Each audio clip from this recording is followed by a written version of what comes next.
नमस्कार, मैं प्रियंका और आप देख रहे हैं इंडिया अपनी खबर। अमेरिका ईरान के बीच सीज फायर के लिए MOU साइन होने के बाद से मध्य पूर्व की राजनीति में नई बहस छिड़ गई है और इस समय सबसे ज्यादा चर्चा इजराइल के प्रधानमंत्री बेंजामिन नेतन्याहू की स्थिति को लेकर हो रही है। एक समय पर ईरान के खिलाफ सख्त रुख अपनाने वाले नेतन्याहू अब ऐसे मोड़ पर खड़े नजर आ रहे हैं जहां उनके सामने राजनीतिक और रणनीतिक दोनों तरह की चुनौतियां बढ़ गई हैं।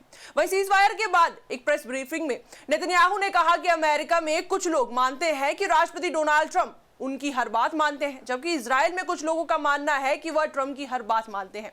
उन्होंने कहा कि दोनों ही बातें पूरी तरह सही नहीं है। उनका और ट्रंप का रिश्ता साझेदारों जैसा है, जहां कभी सहमति होती है तो कभी मतभेद भी होते हैं। हालांकि उनके इस बयान में छिपी बेचैनी साफ नजर आ रही थी। इसके साथ ही उन्होंने यह भी स्वीकार किया कि अमेरिका और ईरान के बीच हुए समझौते की सभी शर्तों की जानकारी उन्हें नहीं थी। अब सबसे बड़ा सवाल यह है कि अमेरिका और इजराइल जो कुछ समय पहले तक ईरान के खिलाफ एक साथ खड़े दिखाई दे रहे थे, अब अलग अलग दिशा में क्यों बढ़ते नजर आ रहे हैं। दरअसल जानकारों का मानना है कि इसकी शुरुआत युद्ध की रणनीति से हुई।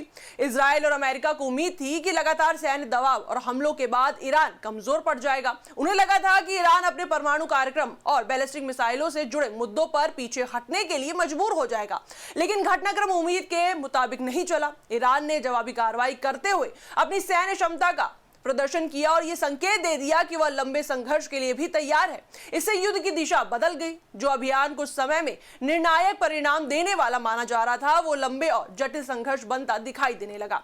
वहीं युद्ध के दौरान एक और बड़ा खतरा भी सामने आया। दुनिया के सबसे महत्वपूर्ण समुद्री व्यापार मार्गों में शामिल स्ट्रेट ऑफ हॉर्मुज को लेकर चिंता बढ़ने लगी।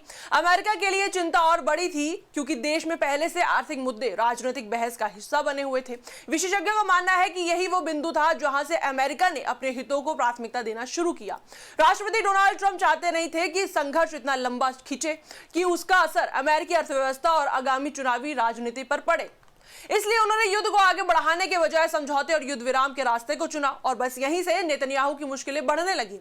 इजराइल की अपेक्षा थी कि अमेरिका ईरान के खिलाफ और कड़ा रुख अपनाएगा, लेकिन अमेरिका का ध्यान अपने राष्ट्र हितों पर केंद्रित हो गया। इससे इजराइल को यह रणनीतिक लाभ नहीं मिला जिसकी उसे उम्मीद थी। वहीं ये स्थिति तब और स्पष्ट हो गई जब ट्रंप ने सार्वजनिक रूप से कहा कि नेतन्याहू के पास ज्यादा विकल्प नहीं है और जो फैसला अमेरिका करेगा उसे इजराइल को स्वीकार करना होगा। ये बयान इसलिए महत्वपूर्ण माना गया क्योंकि अमेरिका और इजराइल के रिश्तों में आमतौर पर इस तरह की सार्वजनिक टिप्पणियां कम देखने को मिलती हैं। हालांकि इसके बावजूद नेतन्याहू ने अमेरिका को अपना सबसे बड़ा साझेदार बताया और इसकी वजह भी साफ है।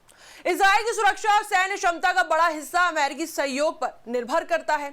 अमेरिका वर्षों से इजराइल को आर्थिक और सैन्य सहायता देता रहा है। मिसाइल रक्षा प्रणाली से लेकर आधुनिक हथियारों तक कई क्षेत्रों में इजराइल को अमेरिकी समर्थन मिलता है और यही वो वजह है जिसकी वजह से नेतन्याहू खुलकर अमेरिका का विरोध करने की स्थिति में नहीं है। अगर दोनों देशों के रिश्तों में तनाव बढ़ता है तो इसका असर इजराइल की सुरक्षा रणनीति पर भी पड़ सकता है। यही वजह है कि मतभेद होने के बावजूद इजरायली नेतृत्व सार्वजनिक टकराव से बचने की कोशिश कर रहा है। वहीं आपको बता दें, नेतन्याहू के सामने घरेलू राजनीति की चुनौतियां भी कम नहीं है। उन्होंने लंबे समय से ईरान के परमाणु कार्यक्रम को इजराइल के लिए सबसे बड़ा खतरा बताया है। उनका राजनीतिक संदेश भी इसी मुद्दे के आसपास केंद्रित रहा। लेकिन अब जब अमेरिका ने ईरान के साथ युद्ध विराम का रास्ता चुना है तो इजराइल के भीतर कई लोग सवाल उठा रहे हैं कि इस पूरे अभियान से आखिर हासिल क्या हुआ। वहीं दूसरी ओर इजराइल के रक्षा प्रतिष्ठान का कहना है कि यदि ईरान या उसके सहयोगी समूहों की ओर से कोई खतरा पैदा होता है तो इजराइल जवाबी कार्रवाई करने का अधिकार सुरक्षित रखता है। यानी युद्ध विराम के बावजूद क्षेत्र में तनाव पूरी तरह खत्म नहीं हुआ है। फिलहाल सबसे बड़ा निष्कर्ष यही है कि अमेरिका और ईरान के बीच हुआ समझौता केवल एक सैन्य घटनाक्रम नहीं है, बल्कि इसने मध्य पूर्व की राजनीतिक तस्वीर को भी बदल दिया है।